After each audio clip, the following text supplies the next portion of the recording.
ฮายสบายดีน้องๆนักเรียนเบิดทุกคนมาพบกับอาจารย์อีกแล้วกับวิชาเคมีศาสตร์ซึ่งมื้อนี้อาจารย์จะพาน้องๆมาแก้บทสอบเสียงมวสหรือว่าบทสอบเสียงเข้าแพทยศาสตร์ศกเรียน2023-2024นั่นเองมาเริ่มกันที่ข้อที่1เลยข้อที่1โจทย์ถามว่าธาตุอลูมิเนียมฮีดรอกไซด์จำนวน78 กรัมละลายในน้ำพอดี 1,000 มิลลิลิตรถามว่าธาตุละลายดังกล่าวนี้มีความเข้มข้นเท่ากับข้อใดอ่ะมาเบิ่งอยู่ในนี้บ่แม่นเฮ็ดลบ1เด้อความจริงคือเฮ็ดเท่ากับ1แบบนี้เฮามาเบิ่งอยู่ในนี้ช้อย A บอกว่าธาตุละลายตัวนี้เนี่ยมีความเข้มข้น78 โมลต่อลิตรธาตุละลายตัวนี้มีความเข้มข้น78 กรัม78%ธาตุละลายนี้มีความเข้มข้น1 โมลต่อลิตรธาตุละลายนี้มีความเข้มข้น 7.8 โมลต่อลิตรมันมีช้อยที่เป็นโมลต่อลิตรอยู่3ช้อยเฮาไปไล่โมลต่อลิตรก่อนแล้วจึงไปไล่เป็นเปอร์เซ็นต์ซึ่งอยู่ในหั้นเปอร์เซ็นต์จดก็บ่ได้บอกอีกว่าเปอร์เซ็นต์โดยอีหยังซึ่งมีเปอร์เซ็นต์4แบบพุ้นแม่นบ่เดี๋ยวเฮาลองไล่เบิ่งหยังเขาจะฮ้องว่าไล่เบิ่งความเข้มข้นเป็นโมลต่อลิตรแม่นบ่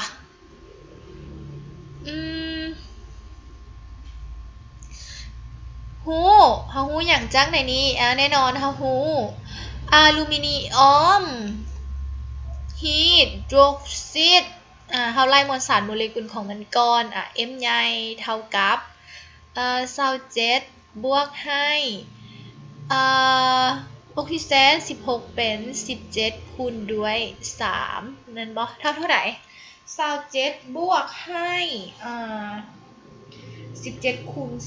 3ออกเป็น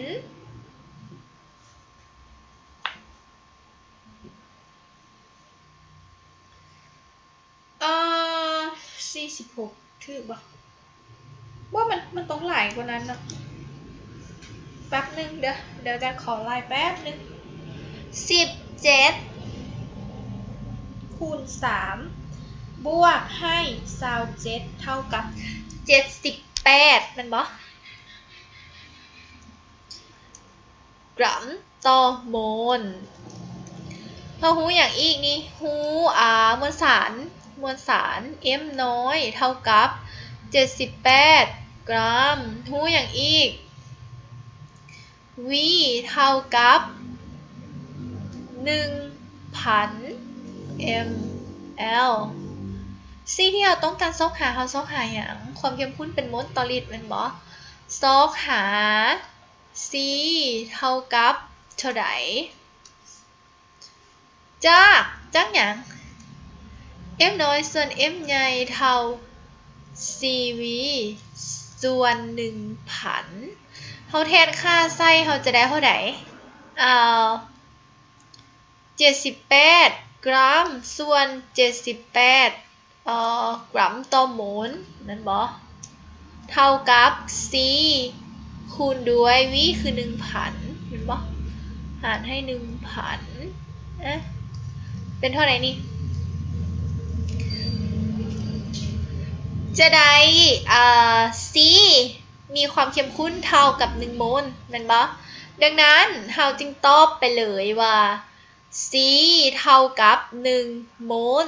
ต่อลิตรก็คือช้อยใดช้อย C นั่นเองก็คือความเข้มข้นเป็น1 โมลต่อลิตรคือได้คำตอบตัวนี้โอเคเดี๋ยวเราไปข้อถัดไปข้อที่2ถ้าละลายอาซิดเข้มข้นมีอิออนฮีโดรเนียม C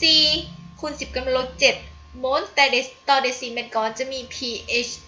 เท่ากับเท่าใด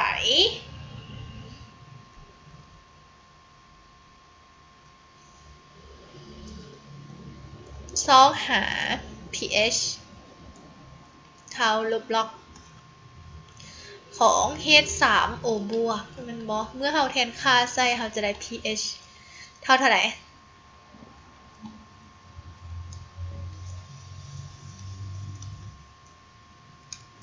เราคูณเข้ามันบ่เราจะได้เป็นอย่างลบล็อกของ C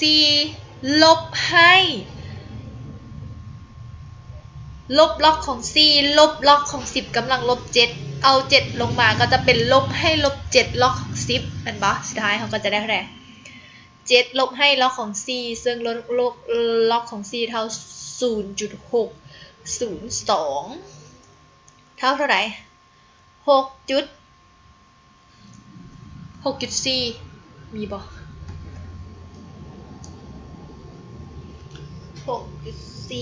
โอเคช้อยตอบแมนช้อย A แมนบ่อันนี้คือไวแดนนิดนึงเด้อโอเคถ้าละลายนาตี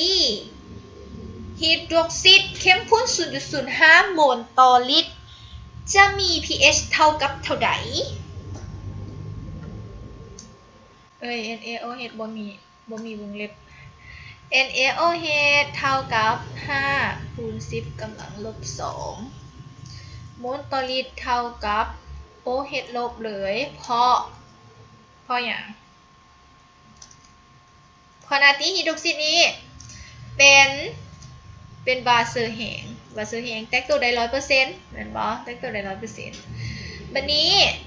ก่อนที่เราจะไปซอกหา pH เราต้องซอกหา pOH ก่อนซอกหา pOH เท่าลบล็อกของอย่าง OH ลบมันบ่เป็นอย่างต้องซอก pOH ก่อนกันย้อนว่าเขาจะให้ล็อกของ5มาบ่นี่เขาจะให้ล็อกของ5มาซึ่งนี่เป็น5ถ้าเราไปซอกหาเฮ็ด3บวกมันก็จะได้เป็น2อาจจะ2คูณ10กำลังลบ12หรือลบ13ซึ่งโจทย์บ่ได้ให้ล็อกของ2มาดังนั้นเราจำเป็นต้องไล่ pOH ก่อนเราก็จะได้ pOH เท่ากับเท่าไหร่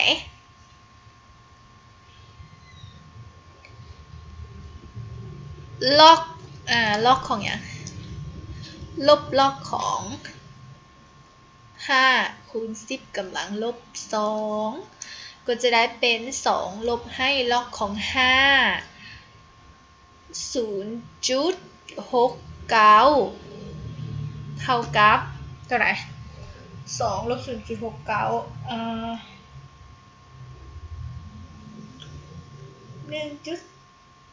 มันต้องเป็น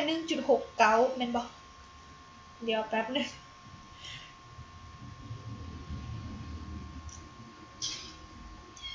1.31มันเป็น 1.31 อันนี้คือ pOH เด้อวันนี้เราต้องมาใส่สูตรตัวนี้ต่อ2 pH จากสูตร pH บวก pOH เท่ากับ14เห็นบ่ดังนั้น pH เท่า14ลบ 1.31 เท่ากับเท่าไหร่12.69 มาเบิ่งช้อยตอบตัวไหน12.69 ช้อย A เห็นบ่12.69 เป็นช้อย A โอเคหมดไปสำหรับข้อที่3มี pH อยู่2ข้อนะเราไล่ไปเมื่อกี้ต่อข้อถัดไปข้อที่4ประโยชน์ของการนำไซด์คาร์บอนไดออกไซด์กับบอนดีออกซิดในชีวิตประจำวันแมนข้อใดโซดาไซด์ดับไฟใส่เห็ดน้ำก้อนใส่เป็นเสือไฟเป็นช้อย A บ่ข้อ5ธาตุผสมกาลี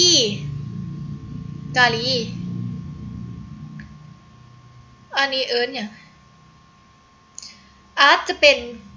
กาลิโกรมัตดิโกรมัตธาตุผสมกาลีมีมวลสารกาลีอีกอย่างกับบ่ทันหูเฮือเด้อถ้าหูเขาจะอ่านซื้อได้ทันทีแต่นี้เขาบ่ทันหูเฮือว่าอีกหันเป็นเล็กอย่างมีมวลสารโมเลกุล138.5จงซอกหาสูตรของธาตุผสมนี้อันนี้น่าจะเป็นบทเรียนม.5 อันบ่การซอกสูตรโมเลกุลจากสูตรทั่วไปหูอย่าง KClO อีก มีมวลสารโมเลกุลเท่ากับ138.5ก็คือเอาง่ายๆสูตรหรือว่ามวลสารที่ใดจากตัวนี้นะเท่ากับตัวนี้แน่นอนเรารู้แล้วว่า K เท่าใด Cl เท่าใดเราเพียงแต่เอาตัวนี้มาลบให้อย่างลบให้มวลสารอะตอมของกาลีกับกรอเราก็จะรู้ว่าออกซิเจนหันแม่นเท่าใดเห็นบ่แล้วก็เอามาหารให้16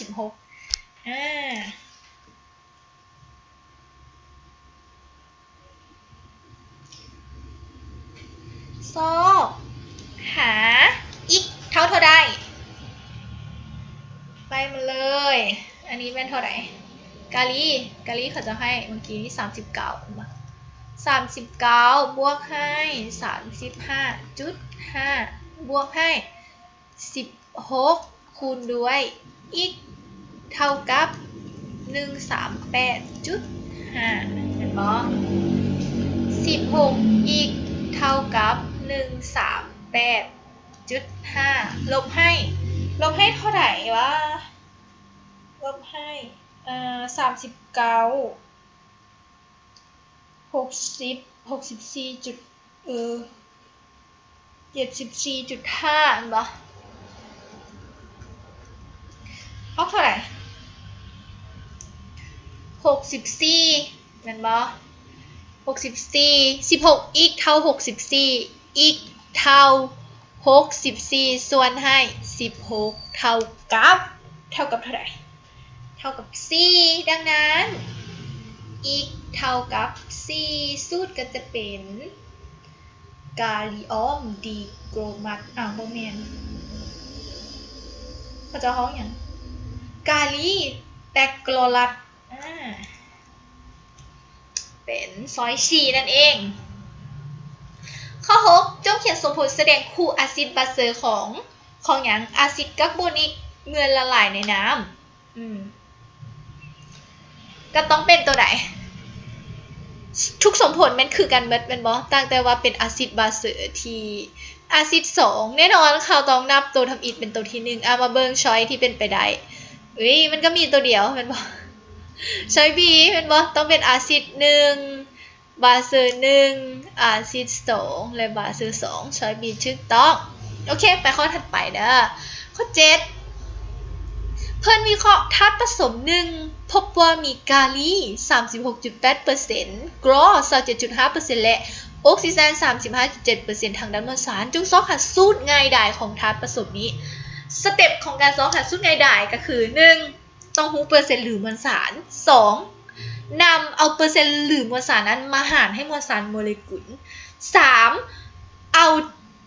ผลออกหารให้เล็กน้อยสุด 4.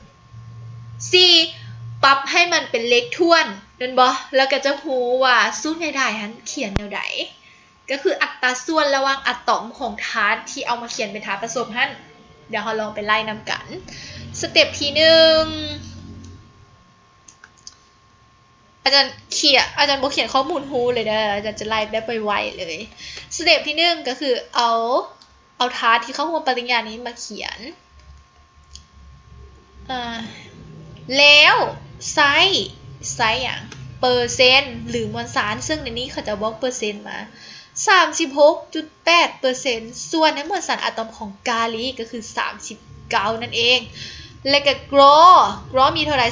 37.5 บ่ส่วนในมวลสารของกรอ 35.5 แล้วก็ออกซิเจน 35.7% หารให้16โอเคเดี๋ยวเขามาหารเลขตัวนี้นำกันก็จะเป็นเท่าไหร่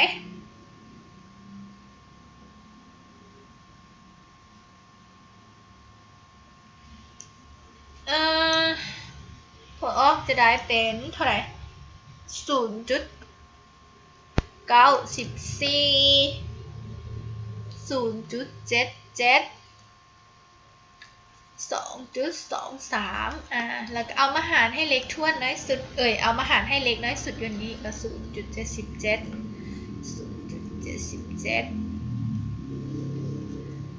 เมื่อเอามาจะมีเลขอยู่ในนี้ตัวนี้เท่ากับ1มันบ่ อันนี้เท่าไหร่นี่1.12แล้วก็2.88อ่ะปรับให้เป็นเลขถ้วนในสุดก็จะได้เป็น1 มันบ่ดังนั้นสูตรของตัวนี้ก็เป็นกาลีกลรัตตอบสูตรใดๆเป็น KClO 3นั่นเองช้อยใดถึกช้อย B KClO 3ไปข้อถัดไปคุณประโยชน์ของอาซิดกรฮิดริกแม่นหยังเป็นน้ำย่อยในกระเพาะข้อ9ถ้าทักษะคุณภาพที่ใช้ในอุตสาหกรรมอาหารส่วนหลายเป็นกลุ่มธาตุใดความจริงคือโบแมนตัวนี้อาจารย์จะเขียนเต็มให้ความจริงคือข้อนี้แหละแต่ว่าอันนี้แม่นอาจารย์ใช้ AI มันเขียนว่าอาซิดโพลีคาร์บอนซิลิกซีต้องเป็นตัวสอคาร์บอนซิลิกหรือเขียนว่าเป็นดัมนี้โพลีคา CA เด้อนี่เด้อ CA บอนซิลิกแอซิดแบบนี้ซอยเขาจะห้องซอยซอย A ข้อ9คำตอบที่ถูกต้องเป็นซอย A เดี๋ยวเบิ่งข้อ10นำกันถ้าละลายเกลือในข้อใดรูปนี้มีคุณลักษณะเป็นบาเสือมีคุณลักษณะเป็นบาเสืออาจารย์แปลงน้อยนึงเด้ออาจารย์แปลงน้อยนึงเพราะว่าอาจารย์เขียนสูตรบ่ถูกอันนี้เป็น NHCCl ตัวนี้เป็น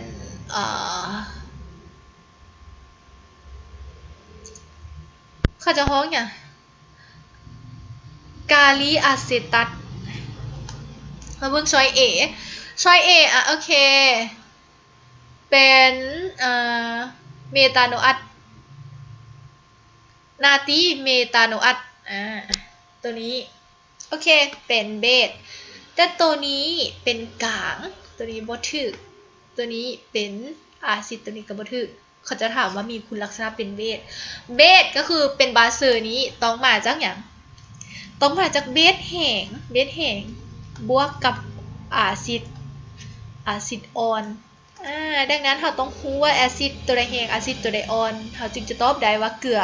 ในบรรดาช้อยรูปนี้ตัวใดเป็นเกลือเบสหรือเกลืออาซิด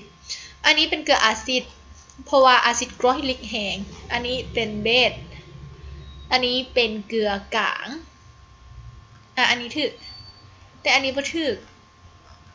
อันนี้ก็ต้องเบิ่งค่า KA และ KB ช้อยที่ถูกกับช้อย D นั่นเองเพราะว่าอย่างอันนี้เป็นกาลีซียานัตกาลีก็คือกาลีซียานัตมาจากตัวไหนแน่นอนมันต้องมาจากกาลีฮิดรอกซิดปฏิกิริยากับอาซิดซียานิกมันบ่เป็นกาลีซียานัตตัวนี้จึงเป็นเกลือเบสนั่นเองตัวนี้ก็เป็นเกลือเบสตัวนี้ก็เป็นเกลือเบสช้อยถูกจึงเป็นช้อย Dไปข้อถัดไปข้อ11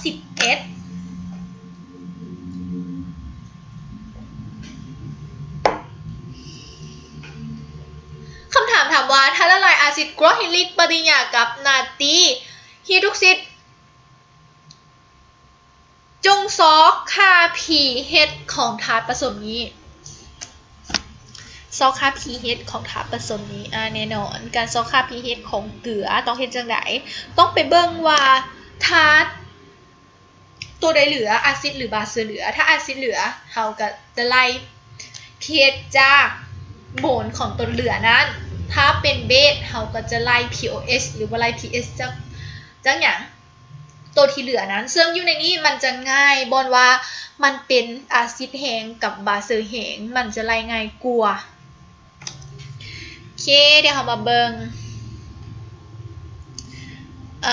ซอกอย่างซอกหมุนของอาซิด หรือบาเซอร์ที่เหลือ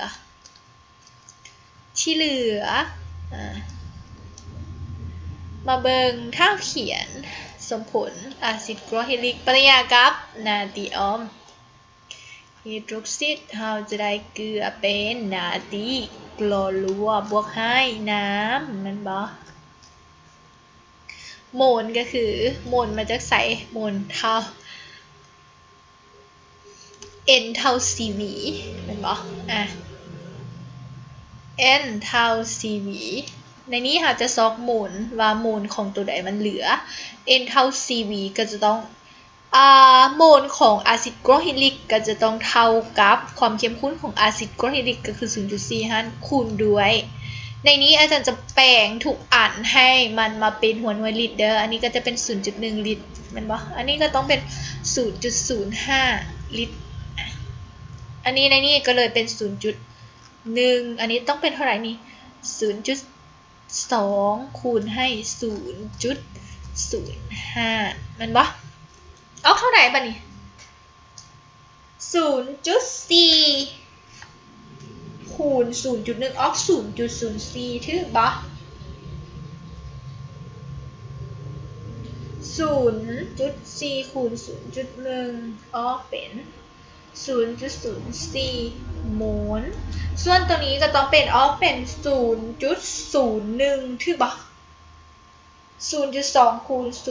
0.05 เป็น 0.01 หลังจากนั้นเรามาเบิ่งว่าตัวใดเหลือในอัตราส่วนการเข้าร่วมปฏิกิริยาเห็นบ่เวลาเขียนสมผลบ่แม่นเขียนซื่อๆเด้อทุกคนเราจะต้องสร้างสาเลขทางหน้ามันอยู่บ่นี้น่ะแต่ว่าในโจทย์ข้อนี้ในกรณีของอะซิดกรอฮิลิกกับนาตรีไฮดรอกซิดนี้มันพอดีกันคือ1 ต่อ 1 1 ต่อ 1ก็คือบ่ต้องเขียนแสดงว่าเฮามีอะซิดกรอฮิลิกนี่ 0.04 โมลแต่มีบาเซอร์นี่ 0.01 โมลแสดงว่าตัวใดเหลือแน่นอนก็ต้องเป็นอะซิดกรอฮิลิกเหลือเราจะเขียนว่าอะซิด HCl เหลือก็คือมันมี 0.4 มันใส่ไป 0.1 มันก็จะเหลือ 0.03 โมล0.03 โมลต่อไปเราเฮ็ดจังได๋เฮาไปซอกหาหยังอาจารย์ใส่ว่าซอกหาH3O บวกซอกหา H3O บวกซึ่งมันจะเท่ากับหยังความเข้มข้นของอะซิดกรอฮิลิกนั่นเองซึ่งความเข้มข้นในเวลานี้บ่สามารถว่าความเข้มข้นของอะซิดกรอฮิลิกได้มันบ่H3O บวกอาจารย์เขียน H3O บวกซะจาก n เท่า cv เราจะได้ c เท่า n ส่วน v n ก็คือตัวที่เหลือนี่เด้อ 0.03 โมลบัดนี้ v ปริมาตรที่เหลือบ่แม่นปริมาตรที่เหลือปริมาตรรวมเท่าไหร่เมื่อกี้0.15 แม่นบ่ลิตรแม่นบ่ 0.1 บวก 0.05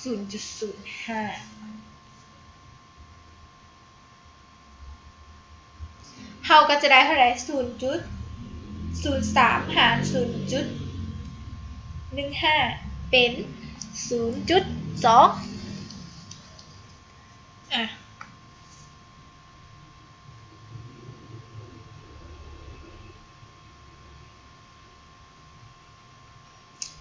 แสดงว่า pH ของเฮา pH เท่าลบล็อกของ2 คูณ 10 กำลังลบ 1 ก็จะเท่า 1 ลบให้ล็อกของ 2 ก็คือ 0.301 ก็จะเป็น 0.7 มันบ่ pH เท่ากับ 0.7 0.699 คำตอบจริงเป็นช้อย A นั่นเองโอเคเดี๋ยวเราไปเข้าข้อถัดไป โอเคค่ะมาเบิ่งข้อที่12นำกันข้อที่12คำถามถามว่าจากปฏิกิริยาให้คาร์บอนโมโนออกไซด์ประหยัดก๊าซก็ได้ผลิตภัณฑ์ที่เกิดขึ้นเขาจะบอกว่าเขาจะเอาเริ่มต้นใส่ CO หรือว่าคาร์บอนโมโนออกไซด์กับกรอหันอย่างละ2โมลในภาชนะที่มีปริมาตร4 ลิตรอยู่อุณหภูมิ1แล้วปล่อยให้ถึงภาวะดุลเดียงจะมีค่าคงที่ดุลเดียงเท่ากับ 1.46 จงซอกหาจำนวนโมลของบรรดาธาตุเหล่านั้นก็คือผลิตภัณฑ์และธาตุตั้งต้นในภาวะดุลเดียงฟังดีๆเด้อมันมี2ตอนที่1ตอนที่ยังบ่ดุลเดียงคือตอนที่เขาจะบอกนี้แม่นบ่แล้วตอนที่2คือตอนดุลเดียงแล้วเขาจะต้องการรู้หยังรู้ความเข้มข้นของทุกธาตุเลยอยู่ในหั่นที่ภาวะดุลเดียงโอเคเรามาเริ่มต้นกันเลยข้อนี้มันยักษ์สับสนได้นิดนึงอาจารย์จะแก้แบบละเอียดเด้อเพราะว่าอาจารย์ยันอาจารย์สับสนเฮาหูหยังหูโมลของหยัง CO เท่า2โมลแม่นบ่หูโมลของหยังอีกหูโมลของ Cl2 เท่า2โมลเฮาสามารถซอกหาความเข้มข้นได้บ่ได้แม่นบ่ C เท่า N ส่วน V 2โมลหารให้4ลิตรเท่ากับ 0.5 โมลต่อลิตรแม่นบ่ C ของ Cl 2ก็เส้นเดียวกันเท่า2หารให้4เท่า 0.5 โมลต่อลิตรอันนี้คือความเข้มข้นเริ่มต้นของธาตุตั้งต้นเฮารู้หยังอีกเฮารู้ว่าค่าคงที่ดุลเดียง Kc นี้มีค่าเท่า 1.46 เห็นบ่สิ่งที่เขาต้องการซอกหาแม่นหยังซอกหาความเข้มข้นของ CO Cl2 ความเข้มข้นของ CO และความเข้มข้นของ Cl2 3อย่างเลยเราลองไปเบิ่งขั้นตอนการซอกหาคำตอบอาจารย์ขอขั้นกันแล้วกัน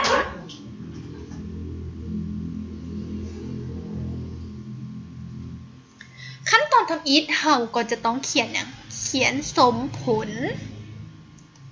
แล้วสังสาให้ถูกต้องซึ่งอยู่ในนี้เราบ่จำเป็นต้องสังสาเพราะว่ามันเท่ากันแล้วแม่นบ่เริ่มต้นเปลี่ยนแปลงดุลเดียงเริ่มต้นเปลี่ยนแปลงดุลเดียงเริ่มต้นเรามีความเข้มข้นของธาตุตั้งต้นเท่ากับเท่าใดโมลต่อลิตรเท่าไหร่0.5 ผลิตภัณฑ์ที่เกิดขึ้นยังบ่ทันมีก็คือยังบ่ทันได้เข้าสู่ภาวะดุลเดียงเทื่อแม่นบ่บัดนี้เมื่อเวลาผ่านไปมันสลายตัวไปหรือเปลี่ยนไปเป็นธาตุผลิตภัณฑ์เท่าใดบ่ฮู้เฮาจึงใส่มันเป็นลบอีกอันนี้จึงเป็นบวกให้อีกแม่นบ่ตอนสุดท้ายเฮาจึงได้หยัง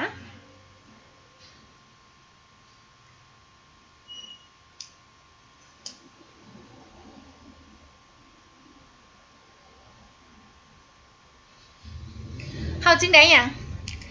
0.5 ลบให้อีกแล้วก็ 0.5 ลบให้อีกอันนี้เป็นบวกอีกเห็นบ่ถ้าเราจะเขียนค่า K เราก็จะได้ K C เท่ากับความเข้มข้นของ CO Cl2 เห็นบ่แล้วส่วนให้ความเข้มข้นของ CO แล้วคูณด้วยความเข้มข้นของ Cl2 นั่นเองเมื่อเราแทนค่าใส่เราจะได้เป็นเท่าไหร่เราจะได้เป็นเท่าไหร่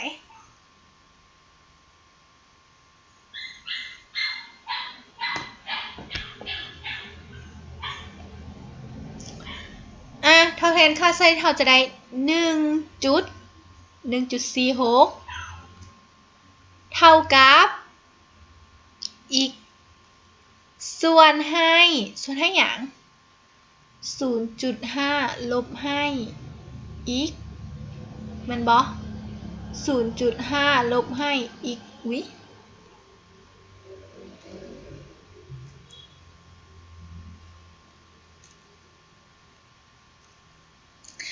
โอเคเดี๋ยวเรามาเบิ่งขั้นตอน 0.5 ลบให้อีกเราก็จะต้องคูณไขว้กันมันบ่ตัวนี้คูณนี้ก็จะเป็นเท่าไหร่ 0.5 คูณ 0.5 เป็น 0.25 0.5 คูณอีกเป็นลบอีกเอาลบอีกคูณ 0.5 0.5 อันนี้เป็นลบ 0.5 อีก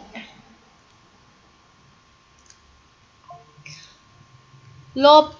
0.5 อีกลบ 0.5 อีกแล้วก็ลบอีกคูณให้ลบอีกเป็นบวกอีกกำลังสองแม่นบ่ถ้าเรารวมใส่กันเด้ลบ 0.5 อีกลบ 0.5 อีกเราสามารถแปลงได้เป็นเท่าไหร่แปลงได้เป็น1อีกแม่นบ่ตัวนี้เราจะใส่เป็นลบ1อีกหรือว่าลบอีกก็ได้อาจจะใส่ลบอีกซะเป็น 0.25 ลบอีกแล้วบวกให้อีกกำลัง2แม่นบ่อาจจะลบตัวนี้ออกเด้อหลังจากนั้นเอาตัวนี้มาคูณเราก็จะได้เป็น 0.25 แม่นบ่คูณด้วยเท่าไหร่ 1.46 เราจะได้เป็น 0.365 เป็น 0.46 คูณให้ลบอีกเป็นลบ 1.46 อีกบวก 1.46 อีกกำลัง2เท่ากับอีกก็คือตัวนี้แล้วเราก็จะต้องเขียนมันในรูปแบบของสมผลขั้น2ก็คือเฮ็ดให้มันเท่า0โดยการย้ายบวกอีกมานี้อยู่นี้มาฝากนี้สุดท้ายแล้วเราจะได้สมผลที่เขียนออกมาเป็นรูปห่างแบบนี้ 1.46 อีกกำลัง2ลบให้อันนี้มัน1มาใส่นี้เป็น2ลบ 2.46 อีกบวกให้ 0.365 เท่ากับ0เป็นสมผลขั้น2แม่นบ่เป็นสมผลขั้น2บัดนี้เวลาซอฟหาค่าอีกของสมผลขั้น2เท่าไรจังไดอีกเท่าลบ b บวกหรือลบหาขั้น2ของเดลต้าหาขั้น2ของเดลต้าซึ่งเดลต้าเท่าไหร่ b กำลัง2ลบให้ cac แม่นบ่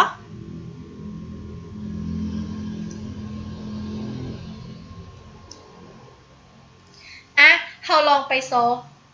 หาขั้น2ของเดลต้า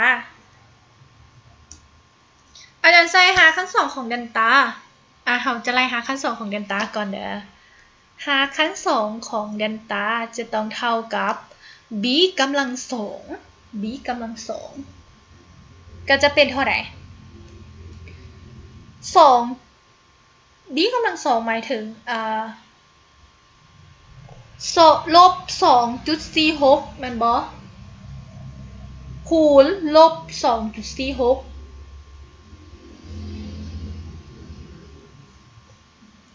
เราจะได้บวกอันนี้เป็นบวกมันบ่บวก 6.05 ลบให้ 4 คูณ a 1.46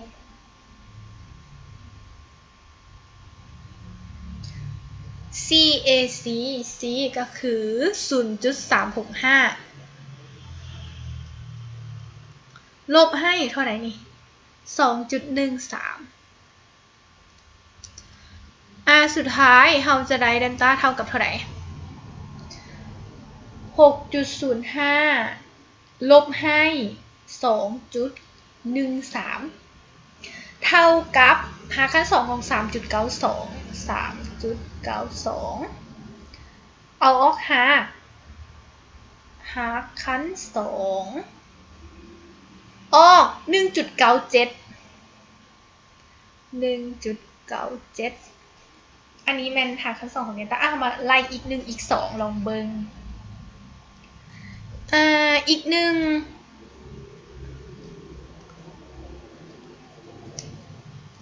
เท่ากับลบ b ก็จะต้องเป็นเท่าไหร่ลบให้ลบ 2.46 อาจารย์ใช้บวกก็จะบวก 1.97 ส่วนให้2คูณให้ 1.46 ก็จะเป็นเท่าไหร่2.46 บวก 1.97 หาร 4.43 หารให้ 2.92 1.5 เอาไปเบิ่งอีกตัวหนึ่งอีก2เท่ากับลบให้ลบ 2.46 ลบให้ 1.97 ส่วนให้ 2.92 แม่นบอกแม่นแหละสุดท้ายมันก็จะเป็น2.46 แม่นบอลบ 1.97 หาร 2.92 0.16 บัดนี้เรามาเบิ่งความเป็นไปได้ของอีกกันความเป็นไปได้ของอีกกันเขาจะบอกว่าเขาเจ้าน่ะให้เริ่มต้นน่ะให้อย่างให้ธาตุตั้งต้นเป็นความเข้มข้นเป็นเท่าไหร่ 0.5 มันสลายตัวไปแสดงว่าอีกนี้น่ะต้องมีค่าน้อยกว่า 0.5 มันจึงจะอีกนั้นจึงจะสามารถเป็นไปได้ในกรณีนี้ดังนั้นอีกหนึ่งของเขาจึงเป็นไปบ่ได้ก็คืออีกหนึ่งบ่สามารถใช้ได้อีกนี้แม่นค่าของหยังอีกเท่ากับความเข้มข้นของอย่าง COCl2 เห็นบ่เท่า 0.16 บัดนี้ความเข้มข้นของ CO เด้เท่า 0.5 ลบให้อีกเห็นบ่ความเข้มข้นของ Cl2 ก็เช่นเดียวกัน 0.5 ลบให้อีกดังนั้นก็จะเป็น 0.5 ลบให้เท่าไหร่ 0.16 0.5 ลบ 0.16 เท่าไหร่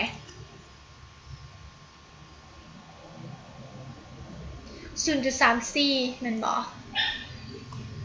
อันนี้ก็เป็น 0.34 ดังนั้นช้อยตอบจึงเป็น 0.16 กับ 0.34 ดังนั้นช้อยตอบจึงเป็นช้อย A นั่นเองโอเค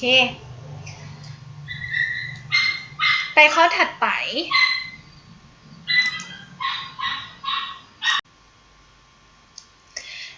เรามาเบิ่งข้อถัดไปคือข้อที่13เมื่อธาตุละลายอาซิดซัลฟูริกแต่ละกรวดที่มีความเข้มข้น 0.1 0.3 และ 0.5 โมลต่อลิตรจำนวน300มิลลิลิตร250มิลลิลิตรและ50มิลลิลิตรเอามาป่นใส่ขวดเดียวจะได้ธาตุละลายใหม่ที่มีความเข้มข้นเท่ากับเท่าใด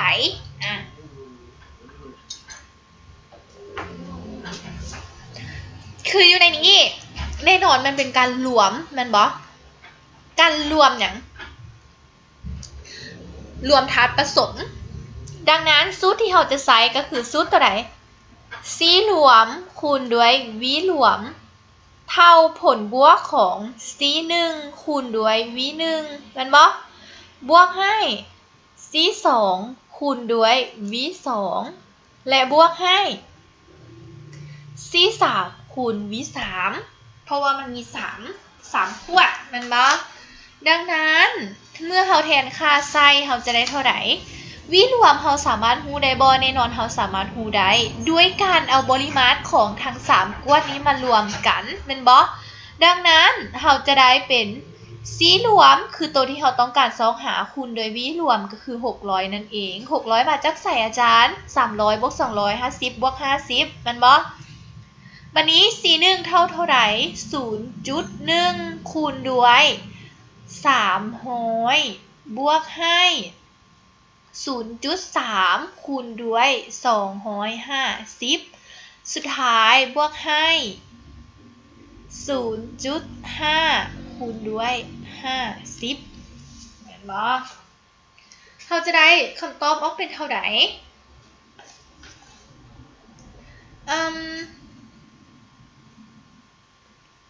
เป็น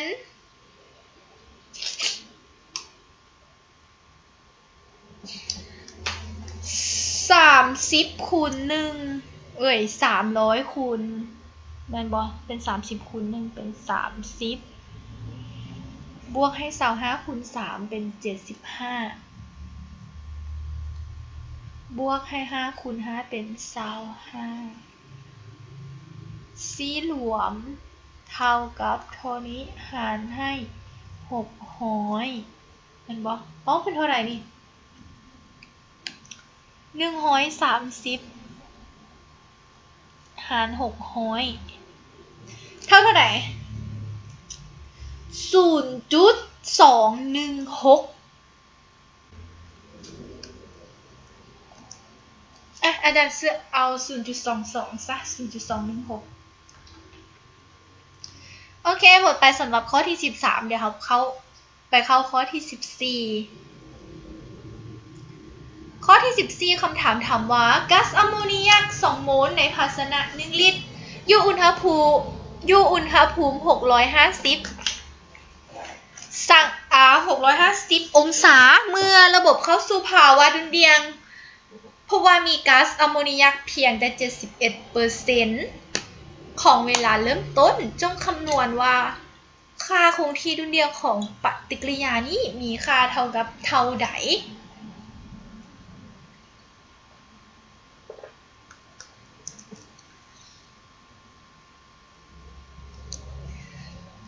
C ของ N H3 เท่ากับจำนวนโมลของมันคือ2โมลหารให้1ลิตรก็เป็น2โมลต่อลิตรแม่นบ่อันนี้คือตอนเริ่มต้นอาจารย์ใส่เป็นตอนที่1กันแล้วกันบัดนี้เขาจะบอกว่าเมื่อระบบนั้นเข้าสู่ภาวะดุลเดียงนั้นมันจะมีแอมโมเนียเพียงแต่ 71% ของเวลาเริ่มต้นแสดงว่าเราต้องซอกหาตอนที่2นำแม่นบ่ C ของ NH 3ตอนที่2เท่ากับเท่าไหร่ 71% ไล่แนวไหนต้องเป็นอย่าง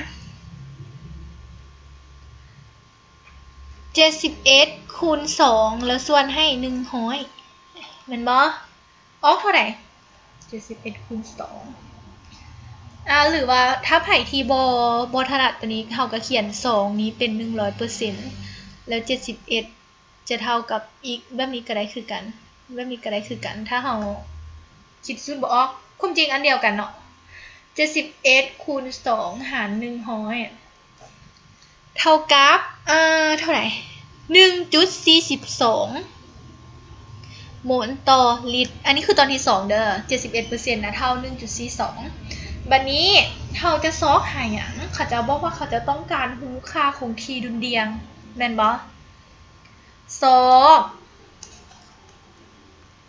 หาค่า K ก็ต้องเป็น KC นะเท่ากับเท่าไหร่เรามาเบิ่งจากส่งผล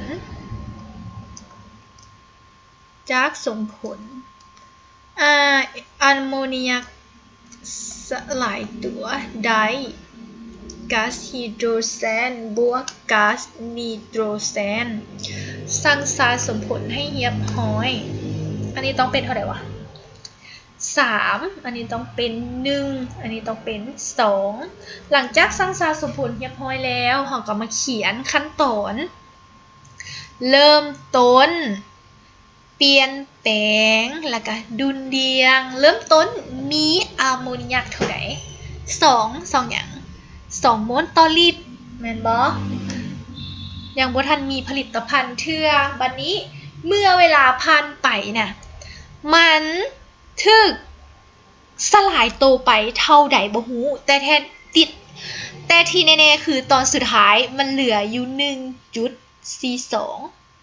แม่นบ่เฮาฮู้ได้บ่ว่ามันสลายตัวไปเท่าใดจากตอนทำอิฐมันมี2แล้วมันเหลืออยู่ 1.42 แน่นอนมันต้องสลายตัวไปเท่าใด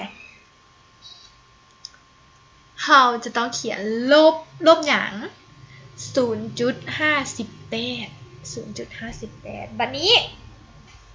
ถ้าอันนี้ลบ 0.58 อันนี้จะเกิดขึ้นเท่าใดแน่นอนเราต้องเอา 0.58 คูณด้วย3แล้วหารให้2ออกเท่าใดบวก 0.87 อันนี้เดนิโตรเซนที่เกิดขึ้นเดมีเท่าใด 0.58 คูณ1แล้วหาร2เป็นเท่าใดบวก 0.29 แม่นบ่ดังนั้นตัวที่เกิดขึ้นในขั้นตอนการดุลเดียงนี้จะมีก๊าซไฮโดรเจนอยู่ 0.87 และมีนิโตรเจนอยู่ 0.29 ดังนั้นเราสามารถซอกค่า K ได้เลยอาจารย์มักหลง KA ตลอด KC เท่ากับหยังความเข้มข้นของผลิตภัณฑ์หารให้ตั้งต้นขึ้นกำลังเล็กสร้างสาก็จะเป็นความเข้มข้นของนิโตรเจนคูณด้วยหยังอันนี้ต้องเป็น2คูณให้3แล้วก็ความเข้มข้นของนิโตรเจนส่วนให้ความเข้มข้นของ NH3 กำลัง2เมื่อเราแทนค่าใส่เราก็จะได้เท่าไหร่ 0.87 กำลัง3คูณด้วย 0.29 แล้วส่วนให้1.42 แม่นบ่ 1.42 กำลัง2แบบนี้ 0.87 กำลัง3ออกเท่าไหร่ 0.66 คูณให้ 0.29 แล้วหารให้ 2.01 สุดท้ายเราก็จะได้เท่าไหร่ 0.19 หารให้ 0.21 ออก 0.09 โมลต่อลิตรบ่แม่นโมลต่อลิตรเราต้องเบิ่งตามหยัง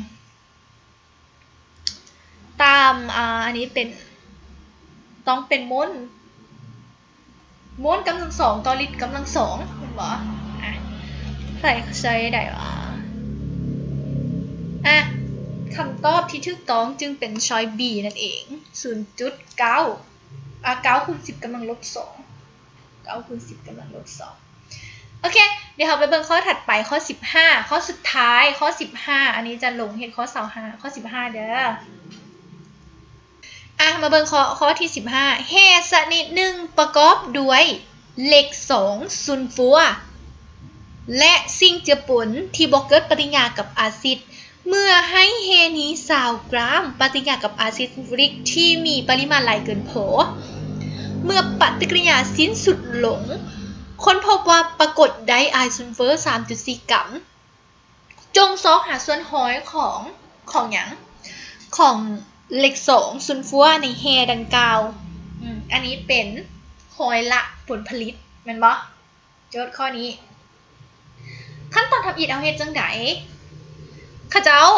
บอกว่าข้าเจ้ามีแฮตัวนึงแฮตัวนั้นเป็น20 กรัมแต่ว่าแฮนี้มีหลายอันปนกันอยู่แต่ที่แน่ๆคือมันมีเหล็ก2ซุลฟัวอยู่หั่นข้าเจ้าต้องการรู้ว่าเหล็ก2ซุลฟัวหั่นมันมีปริมาณจากเปอร์เซ็นต์ในแฮนั้นแน่นอนเวลาเขาไล่เหล็ก2ซุลฟัวมันจะต้องน้อยกว่า20 กรัมแม่นบ่แล้วเหล็ก2ซุลฟัวนี้ปฏิกิริยากับอาซิดอีกเขาให้มันปฏิกิริยากับอาซิดหยังอาซิดซัลฟูริกแม่นบ่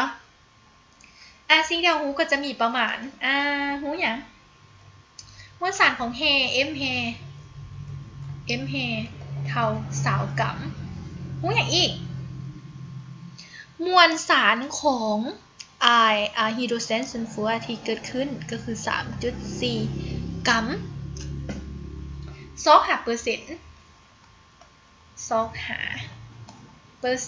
ของหยังเล็ก2ซัลฟัวโอเคเฮามาเบิ่ง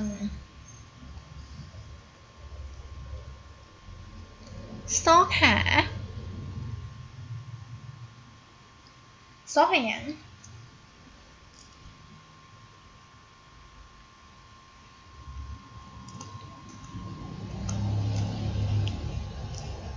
FeS แม่นบ่จะส่งผลให้หยัง FeS บวก H2SO ห้อย C ได้ผลิตภัณฑ์เป็น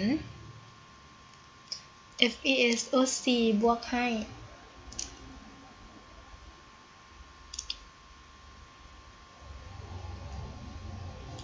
H2S อย่าลืมเขียนสมผลและสร้างสาอยู่ในนี้มันเท่ากันแล้วแม่นบ่ดังนั้นเฮากลับไปไล่เลยว่ามวลสารนี่มันเปรียบเทียบมวลสารหยังมวลสารโมเลกุลถ้า